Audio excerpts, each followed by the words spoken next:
Mm. Kain tayo ng ano, kukod ng baka. Ayan, ayan. Ang sarap. Ayan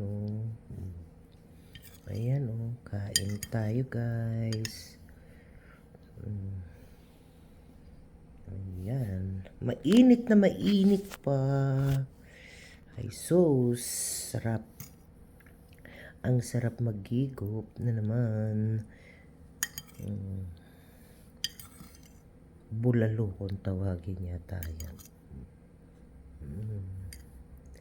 Kain tayo ng bulalo.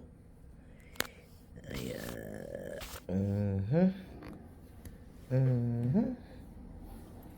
Mainit pa kaya hindi ko muna makain.